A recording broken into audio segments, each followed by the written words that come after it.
House Bill 983. Thank you, Mr. Chairman. I don't frequently come to the podium. I always tell people I'm wrong sometimes, but I'd never be wrong if I knew when I was. And I don't frequently come to the podium as convinced that I'm right as I do on this bill. House Bill 983 addresses the presence of the hepatitis B vaccine on the list of mandatory vaccinations for students to go into our schools. And let me tell you guys, I just beg you to listen with an open mind and heart. Let me tell you why I know I'm right. Just some facts. Our babies are, in 2026, getting about 14 to 16 vaccinations when they're born. In 1976, that number was 6, okay? And I am absolutely positively not anti-vax, and I think people should get hepatitis B vaccines, so let me be clear about that. But what do we know about hepatitis B? We'll talk about that in a second. First, let's talk about what we know the CDC has been saying for the last 25 years about any vaccine at all. Common side effects of any vaccine at all are pain, redness, swelling, fever, headache, fatigue, and muscle aches. Now take that and multiply it by 14 to 16 vaccinations in a day. Right, so you have 14 to 16 times the chance of having swelling, fatigue, pain, muscle aches, right? Now, back to what do we know about hepatitis C? How do you contract it? Or hepatitis B, how do you contract it? Unprotected sex, our babies aren't doing that. IV drug use, our babies aren't doing that. You can get it at birth, except we screen all prospective mothers for hepatitis B in advance so we would know if that was a risk, so that's not a risk. Use of a razor, glucose monitor, or someone else's needle. Our babies aren't doing that. And so my point is this. I'm not arguing against the hepatitis B vaccine. I'm not arguing against asking people to get the hepatitis B vaccine. This bill argues against requiring it of our babies and putting it on the schedule such that they get it when they get 13 or 14 or 15 other vaccines upon birth. It simply cannot be helpful. It simply cannot be healthy in light of what we know about what any vaccine can do to you. And I take my vaccines, and I think you should too. But I think that we need to not treat our children like pincushions and lab rats. Now, who suffers if we remove this from the schedule of required vaccinations? And I literally sat down with an open mind and heart and thought, who suffers? So then I had to Google search who makes the hepatitis B vaccine. GlaxoSmithKline and Merck make the hepatitis B vaccine, and if we remove it from the schedule, then they suffer. And how do they suffer? They suffer because they've delayed the receipt of the revenue that they will ultimately get when the kid's 11, 12, 13, 14, and it makes more sense for them to take that vaccine. So that's what this bill does. It just removes the Hep B vaccine from the list of injections that we give our children on the day that they're born, and it does that in light of the science about how one contracts hepatitis B and in light of the science about what the side effects of any vaccine are, and then recognizing that if one vaccine can give you pain, redness, swelling, fatigue, fever, nausea, that 14 or 15 or 16 are that much more likely to. So that's it, Mr. Chairman. And again, I just ask you guys to just divorce like what you think of Tom from this bill, what you think of party politics from this bill, listen to the science and the logic as I've laid it out. And with that, I'd leave it to the committee. Thank you, Delegate Garrett. We got Delegate Price, who's recognized. Thank you. I would ask the patron, as in the description, since we're doing science and logic, were there any other ways that hepatitis B could be transmitted to a newborn child? Not that are listed when I do a Google search of it. So, Delegate Price. Thank you. If we go a little bit beyond Google and go to Johns Hopkins, it is between the mother and child, but it also is because as many as 9 in 10 infants infected with hepatitis B in their first year of life will develop chronic infection that could lead to liver failure and death. And Mr. Chairman, further going into this, it says that where this vaccine is done, they've been able to prevent the infections with hepatitis B virus in children and teens by 99%. And so, you know, I just personally would say the definition of pincushion, I'm not sure that that is accurate when we are trying to save the lives of children. So I just wanted to make sure that that way of passing it was also on the record. Sure. Mr. Chairman, I'll have a chance to respond. Delegate Price, there was a question there, I guess. Isn't that so? Yeah, no, that's not so. And let me tell you why. Delegate Garrett. Your presumption is that the hepatitis B vaccine will stop a child from getting hepatitis B who already has hepatitis B. Luckily, our law requires that we test mothers who are going to have children, expectant mothers in Virginia.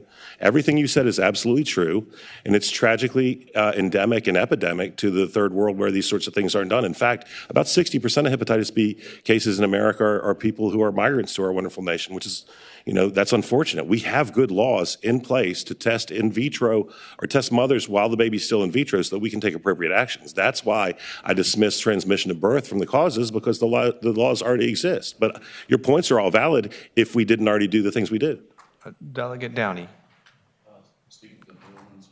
Delegate, are you Speaking to the bill when it's appropriate. Well, why don't we go ahead and hear the testimony, and then we'll do that. Any other members want to ask the patron a question? All right, anyone here to speak in favor of House Bill 983, please come forward. Anyone here to speak in opposition to House Bill 983?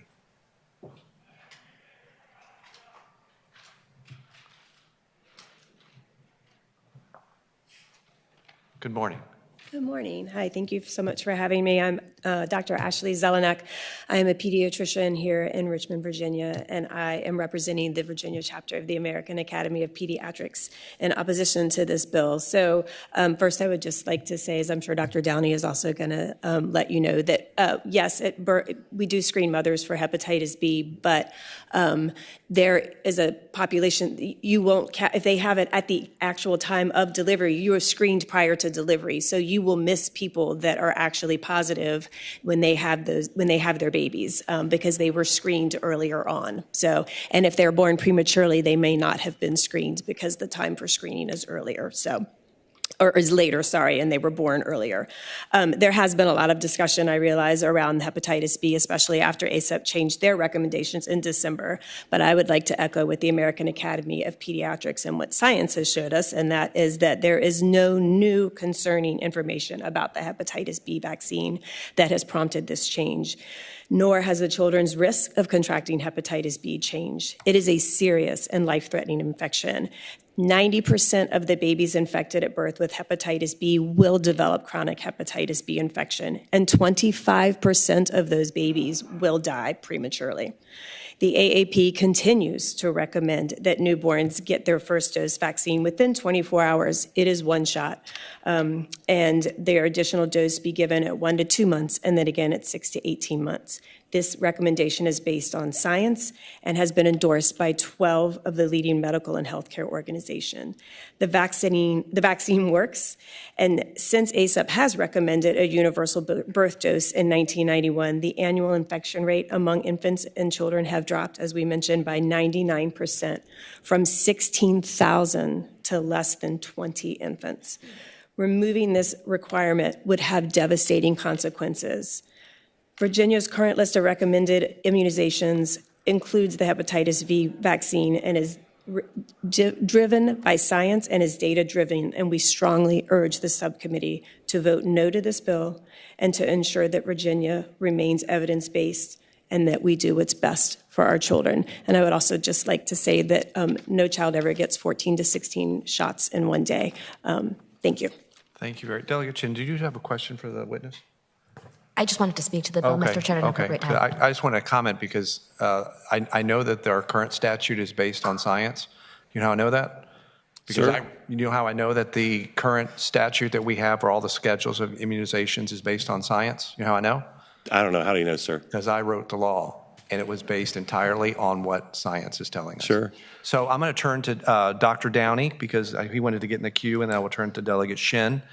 Anyone else want to seek recognition? So please don't make a motion because we do want to get everyone in who wants to speak.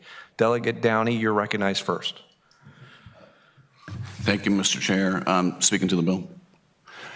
As the representative from American Academy of Pediatrics, I just want to reiterate everything that she said and really emphasize that, yes, I would love to have universal screening of all moms in this country, but we don't have that.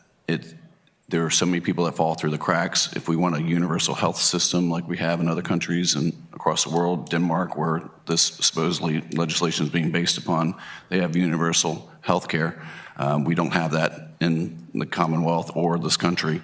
And just to reiterate that since the universal introduction of hepatitis B vaccine at birth and the 3-dose series, hepatitis B has virtually been eliminated in all children in this country. Thank you. Yeah, thank you. Mr. Chairman? Thank you, Delegate Downey. Hang on, Delegate Shin, you're recognized. Thank you, Mr. Chair. This conversation and discussion has been about evidence-based and data-based practices that we recommend to Virginians, kids, and adults to keep them safe.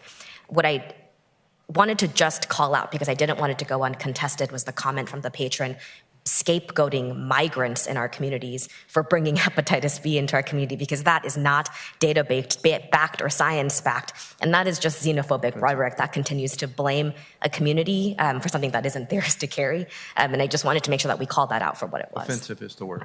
Okay. Anyone have a motion? Mr. Chairman, may I have a final comment to some of the suggestions that have been made?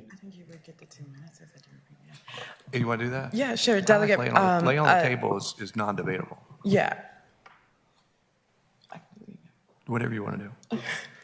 Move to lay on the table. All right, got a motion to lay on the table, properly second. It's a non-debatable motion. Members, please, clerk will open the roll. Members, please cast your vote to lay on the table.